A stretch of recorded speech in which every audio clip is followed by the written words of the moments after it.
Salut à tous, salut à toutes, bienvenue dans cette nouvelle vidéo qui fait suite à celle qui est sortie il y a quelques jours. Je vais essayer d'être plus productif sur mon YouTube.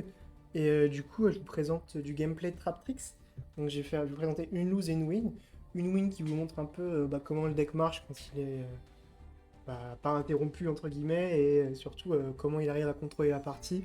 Et la défaite, c'est pour vous montrer la difficulté qu'il a à fermer les parties et à les terminer assez rapidement. Alors j'ai déjà enregistré cette vidéo il y a genre 20 minutes, mais je me suis rendu compte que mon micro n'était pas allumé, donc nous y revoilà. Donc la première partie, c'est notre adversaire qui nous laisse commencer, et donc on joue contre Edlich. Et un Edlich un peu bizarre avec l'herbe à l'air plus verte, il synergise bien avec Edlich.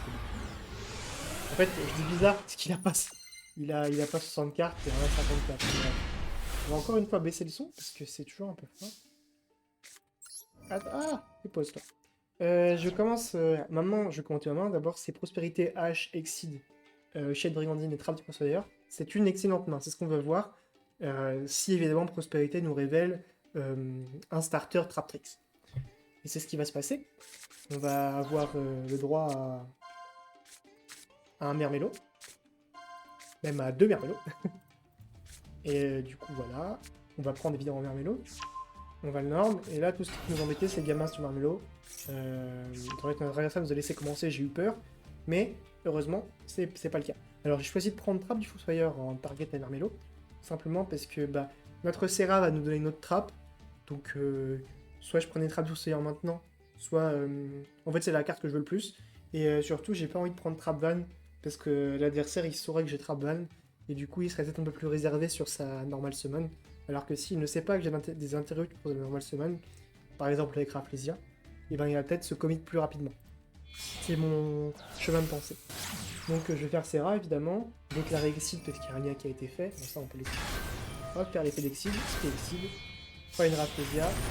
Alors, ce qui est sympa avec Exceed évidemment, si on compte bien, c'est que on est à la 5ème summon quand Rafflesia est invoqué. Du coup ça nous isole de Nibiru, parce que s'il fait tomber Nibiru maintenant, on peut faire une trappe du Fossoyeur qui annule les effets de la main. Hop, du coup ensuite ça roule, hein, je fais l'effet de ma trappe, effet Serra, effet Mermello dans le vide, effet Serra, pose une trappe safe, bon, je sais pas mal mais j'aurais pas dû, et Ridower, elle passe. Alors là qu'est-ce qu'on a? On a une possibilité de soit de negate de mort, soit un Book of Moon sur une normale ou une special summon. Ensuite, une Serra qui va être un PTMP quand on va activer une piège, un Ridower qui renvoie une carte dans le deck, ce serait que toi évidemment, 2 negates de la main du cimetière et un negate d'un monstre invoqué spécialement. Alors, que nous fait... Donc en stand-by évidemment je fais Ridower et je récupère... Déjà, 2 secondes, je récupère Sacrifice des Ténèbres, donc carte un peu bizarre dans ce deck là. Et quand j'ai vu qu'il jouait grâce, je me suis dit qu'en fait il avait juste rempli son deck avec des cartes pour faire 60 cartes, même pas, pour faire 55 cartes. Pourtant c'est du platine. Donc il fait Twin, pas de chance, évidemment... Gros problème de ce board, c'est qu'il est sensible au PTMP. Du coup, il me fait Twin, il discarde son sanguine, ce qui est bien en plus qu'on discarde, et il me bête mes 2 trappes du Fossoyeur. Ensuite, il fait Raigeki. Ah ouais, un Raigeki à 1 en 60 cartes, bon, pourquoi pas. Donc je vais devoir Chain Ridower, ça va juste me péter ma Rafflesia. Donc là, il a fait du 2 pour 3, ce qui est pas mal, du 2 pour 4. Et là, il fait grâce. Heureusement, j'ai H, sinon ça a été vraiment catastrophique. Et du coup, il va chaîne sanguine pour je ne sais quelle raison. Mais bon, voilà. Il va poser le Gardien de la Terre d'Or, qui est une carte bien merdique. Mais je pense qu'il est obligé de déposer ça parce que Serra n'est pas affecté par Conquistador. Et en plus, il n'y a rien à bannir dans le cimetière puisque j'ai déjà 2 Mermello. Donc il va faire... il va Norm Blood Bloom. La crash sur Serra pour aller chercher Elich. Donc on sait qu'il a Elich en main et comment il s'appelle, Gardien de la Terre d'Or en 7. Donc vraiment pas un board qui fait très peur quoi. Mais il a quand même mangé toutes mes negates. En revanche, Ridower il revient en stand-by et vous allez voir l'importance de Ridower dans ce genre de match-up puisqu'il va vraiment faire les pipes et le café quoi. Vraiment un plaisir. Donc il va chain Scarlet à mon Ridower pour spare Elich du deck je crois. Ouais, il spare Elich du deck. Cool. Donc il a un Elich en main, un Elich dans le deck. Il va donner de la value à beaucoup de nos pièges, par exemple Ice Dragon Prison. qui va pouvoir se débarrasser de tous les glitches. Alors là, du coup, je fais Serra. Parce que... Pourquoi je fais Serra bon, je sais plus, parce que Ridour est activé, ou peut-être parce que Ridour est activé. Non, je crois pas. Je sais plus, bref. Lui, il chaîne sa... Je vais y arriver. Il chaîne sa piège, il target ma Serra, ce qui est ridicule parce qu'elle n'est pas affectée par les effets de piège et qu'il a pas lu la carte, quoi, du coup. Et du coup, je spé un Mermello pour péter sa piège. J'aurais pas dû, ça c'est une erreur. Hein. Spé ce Mermello parce que j'en ai déjà 2 dans le cimetière. J'aurais dû spé Mantis, donc reposer une trappe du Fossoyeur et avoir plus de negate pour la suite. Bref. C'est pas ce qui va me coûter la game parce que je vais gagner. Donc je vais faire l'effet de Serra, de poser une piège. Boum. Hop. Je fais Cularia. Boum. Pourquoi je fais Cularia? Tout simplement parce que on est sur un état de partie qui est très simplifié et Cularia il va me permettre de garder mon avantage. Il va me permettre de garder mon avantage puisque la trap van ne va jamais partir ou la trappe cauchemar Fratrix. Mais c'est surtout la trap van qui va être importante. Puis en plus j'ai maxé au cas où pour piocher encore plus. Donc vraiment je veux juste garder mon avantage en cartes, en nombre de cartes, et pouvoir poser les petites negates pour l'empêcher de lui développer son jeu. Parce qu'on est en miroir de contrôle un peu. Donc là je vais en phase faire Cularia pour spé Raplesia. Raplesia qui va justement protéger ma Cularia de l'attaque des glitches. En stand-by, je récupère un petit machin. Je récupère une carte de l'adversaire. Puis il va chaîne Scarlet. Bon là je comprends parce que où je pique, je sais pas, si ça se trouve il joue qu'un Akero. Et du coup, parce que là il va poser Akero parce qu'il peut faire que ça encore une fois. Si je lui pique son Akero qui est au top deck et qui peut plus rien faire, bah bien niqué. Je suis très content, je pioche unité de ravitaillement. Je récupère unité de ravitaillement, bon c'est pardon, unité de réserve. C'est un peu bizarre comme carte, même bien nul, pour vous dire à quel point le deck est nul en face, mais c'est juste une game un peu témoin pour vous montrer de comment le deck snowball, quoi. Peu importe ce que l'adversaire joue. Et encore, il y a un gros ton d'Edlich sur le terrain, donc toujours chiant à passer. Donc je récupère un truc qui va permettre de draw 1. En battle phase, donc lui, ça draw ses Froline, que j'avais oublié ce qu'elle faisait. Donc il va chaîne... il va faire Froline. Je vais chaîne Ridour pour draw 1. Et étant donné que ce deck invoque pas trop spécialement, je vais chaîne maxé pour draw 1 en plus. Mon maxé se transforme juste en upstart. Du coup, je draw 2. Et lui, il va space à Froline. Alors là, je me dis, intéressant, je vais faire Trap Van sur Froline. Simplement parce que, vu qu'on sait qu'il a un glitch en main encore, c'est tout, comment dire, il a pas l'air de vouloir le spé. Donc je vais faire Trap Van sur Froline pour économiser mes points de vie. Puisque son effet à Froline, c'est qu'elle peut payer des multiples de 100 pour augmenter l'attaque d'un monstre zombie qui attaque, quoi. Et du coup, il pourra jamais détruire Bacularia, peu importe ce qui se passe. Mais en fait, on est qu'on est dans un match-up contrôle contre contrôle, les points de vie c'est super important. Du coup, je préfère utiliser ma Trap Van pour empêcher sa Froline de résoudre. Et du coup, la garder avec Cularia et ne prendre que 700 de dégâts. Encore une fois, il a peur de falloir jouer son deck, hein, mais bon. Il a posé Black Awakening, ce qui est un peu bizarre, puisque il avait oublié que je pouvais péter avec mes Raylo et qu'il pourrait pas répondre. Donc je pioche, pas une bonne draw, mais c'est pas grave, parce que j'ai trop d'avantages. Donc je récupère un Mezuki avec mon Ridour. J'avais déjà récupéré un Bal de Rock, qui est quand même une carte chiante à avoir dans le cimetière adversaire. Pareil pour Mezuki, donc il faut surtout pas que je perde mon Ridour. Je vais passer en Battle Phase, et je vais aller taper sur sa Froline. Alors là, ce que je voulais faire, c'est bait peut-être bait 3000 HP pour qu'il me fasse des dégâts. Et en fait, si ça avait été le cas, le mec j'aurais attaqué, j'aurais pu partir sur Zeus, raser tout le board, et au tour d'après le Vétal. Mais là, il a choisi juste de ne pas péter sa Froline, et du coup, mon Ridour est juste casser les dents dessus. Puis je vais set 2 et en une phase je vais faire Cularia, spé Hermelo et péter son Black Awakening, puisque faut pas le challenge. Alors là, carte intéressante, bon j'ai pioché un perm qui est sympa, mais surtout Ice Dragon Prison, qui en fait, correction par rapport à ma decklist il y a 3 jours, doit être joué à 3 en haut elo parce qu'il y a beaucoup de Elish. Donc voilà, c'est une carte monstrueuse parce qu'elle permet de se débarrasser de 2 Elish si jamais il y en a un au cimetière et dans le deck, mais à haut elo évidemment les gens jouent autour de ça. Donc là, il va me faire Akero. Je me dis que faut qu'il tire le moins d'avantages possible de son Akiro, donc je vais mélanger son Edge dans le deck. Comme ça en plus je peux pas trop me lasser mes points de vie et il a tellement de retard que faut me le permettre quoi. Cool. Hop. Il pose un Conquistador. Il norme Mezuki. Je fais Trapvan pour éviter l'effet de Mezuki. Je fais l'effet de Kularia pour reposer Trapvan et là il se coupe. Parce que bah il peut pas faire grand chose concrètement. Pour d'après je pars sur Access Code et il a perdu. Hop, donc voilà, endgame, on contre un deck très très mauvais, mais qui montre un peu comment fonctionne le deck quand ses roues sont pas enrayées. Et le deuxième match, il est contre Marine 16, et il va encore une fois montrer les faiblesses du deck. Enfin, la principale faiblesse qui est de ne pas pouvoir finir les parties facilement. Alors là, je gagne le pilophase, donc je start. Normalement, c'est quand même une bonne situation pour moi. J'ai une main un peu moins bonne parce que j'ai pas d'extender, mais j'ai quand même 2 trappes qui sont assez sympas, surtout Torrential. Je vais Norm Mermelo. Encore la même chose, hein, aller chercher votre trappe du Fossoyeur, aller sur Serra. Et bah, une fois que j'ai ma Serra, poser 3 et tirer à l'adversaire. L'adversaire pioche. On va voir si ta Serra a beaucoup de chance dans ses héros. Donc il va faire ses net mining, il défausse Mandarin. Je décide de pas H, simplement parce que bah, je sais pas ce qu'il va chercher avec sa net mining. Et donc je préfère le voir parce que la plupart des normal summon de tous les decks se prennent H. Je préfère qu'il aille chercher sa normale, qu'il la norme, etc. Mais avec le recul maintenant je saurais qu'il faut pas. Quoique. Donc il norme tank bleu.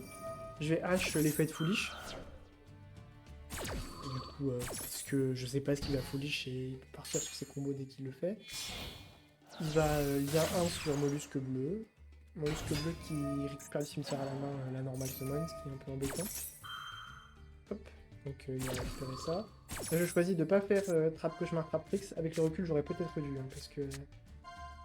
Quoi quand même pas. Si, j'aurais carrément dû en fait. Et là, en fait, il va faire le deuxième effet de la madame là, qui lui permet de révéler 3 et de récupérer une Marine 16, un peu comme Aria 0. Et là, il va chercher la vague Marine 16, et ça, c'est la carte qui va bien m'embêter, parce qu'elle dit que quand on contrôle. S'il contrôle un lien, il peut annuler un effet de monstre face sur le terrain. S'il y a un minimum en Ligue 2, tous les monstres recto qui contrôle sont pas affectés par mes effets de carte, donc ça annule le piège. Et surtout, si dans la ligne 3, il peut l'activer de la main. Donc là, mon game plan, c'est empêcher que l'adversaire fasse une ligne 3, évidemment. Donc il va chercher le tank bleu. Il va rechercher le tank bleu avec son truc. Et il tape sur ma Serra. Ça ne peut pas faire grand chose contre. Malheureusement, j'aurais peut-être dû Torrential en fait, juste comme ça. Là, il spé swap frog. Va sur la ligne 2. Il fait l'effet de spé. Et là, j'ai. Comment dire? J'ai fait Trap Cauchemar Trap Tricks. Alors que j'aurais peut-être dû le laisser spé la swap frog et faire Torrential. Mais bon. C'est la vie. Donc j'annule son effet. Pouf.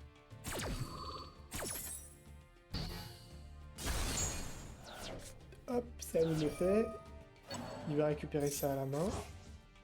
Pouf, le tank bleu. Il 7-2. Et il dit à moi. Donc là, normalement, en fait, j'ai un starter et tout. Donc je suis censé pouvoir continuer à verrouiller la partie. Donc je norme Mantis. Je vais chercher des Ionéa pour le tour suivant.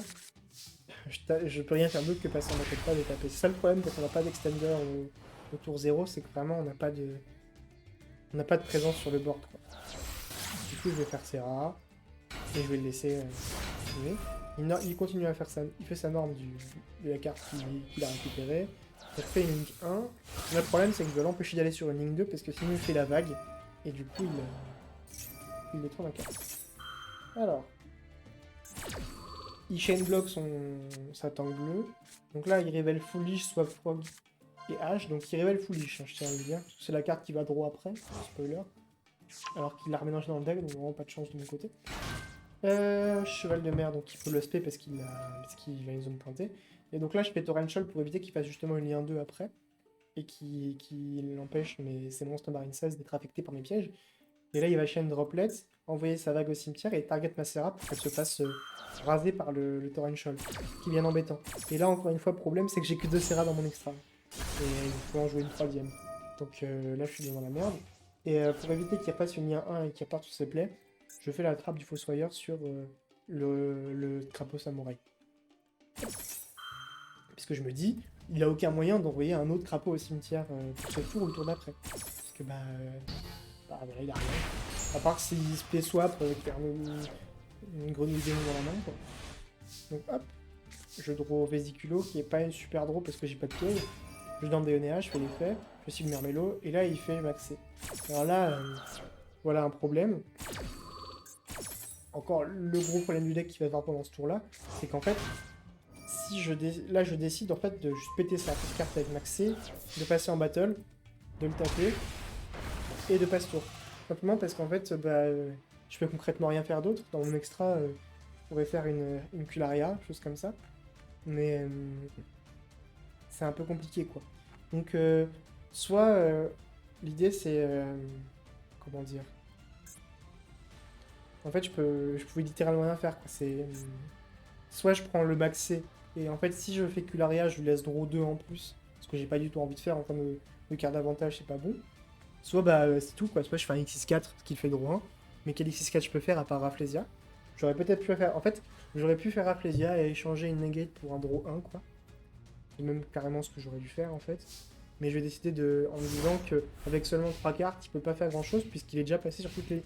Je suppose qu'il a fait toutes ses Ligue 1, parce qu'il a fait 2 fois ses plays, au sens il a déjà bien digué dans son deck. Il doit pas jouer tout en x3, parce que sinon c'est un peu bizarre. Après, tous ces monstres lock en haut, du coup il doit forcément toucher le x3, donc c'était une mauvaise façon de penser, mais bref. Et là, il top deck Foolish. Je suis pas très content, quoi. Il va Foolish Swap Frog.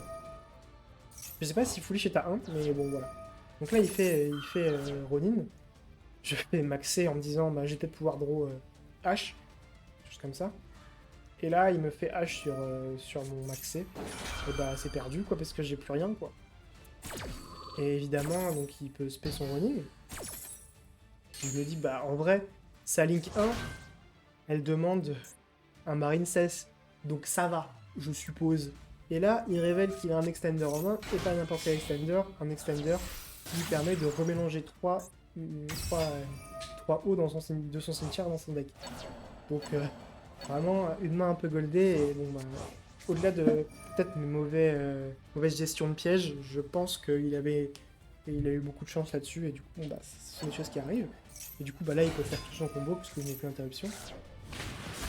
Évidemment, il joue autour de rien, parce que même si ma carte en main est inconnue, j'ai pas l'impression qu'il a envie de jouer autour de quelque chose. Bref, donc il fait son full combo, évidemment. Et du coup, bah en fait, son full combo me fait arriver sur un monstre à 4000 qui est affecté par rien du tout. Ce que Traprix ne peut pas passer, malheureusement. C'est bien triste. Puis, donc il fait tout. Bon, je laisse pour les fans de Marine 16, qui doivent s'élever au nombre d'1 milliard dans mes abonnés. Donc voilà, il fait son magie de terrain, etc. Boum. Il fait l'effet qui la rend insensible aux autres effets de cartes de mon adversaire. Il équipe de 3 trucs, il récupère sa vague. Du coup, il a une negate et il a même pas posé d'ailleurs. Et du coup, bah, je draw maxé, ce qui est pas suffisant. De toute façon, je pense qu'il y avait aucune draw qui me sauvait. Peut-être, étant donné qu'il avait pas de negate, peut-être que draw prospérité, bannir 6 qui me draw une normale summon et une piège, ça me donne 2 body. Peut-être qu'il y a moyen, mais c'est un peu compliqué, quoi.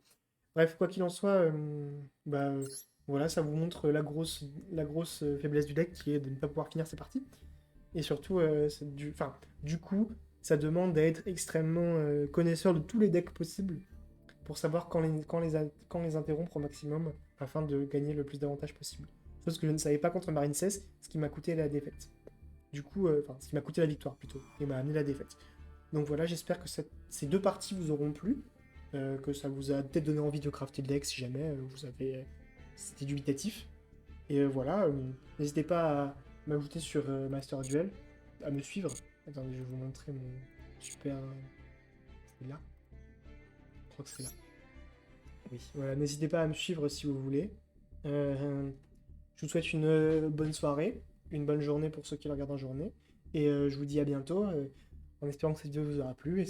Mettez un like, abonnez-vous si vous avez aimé, partagez si vous aimez Traprix. Allez, au revoir!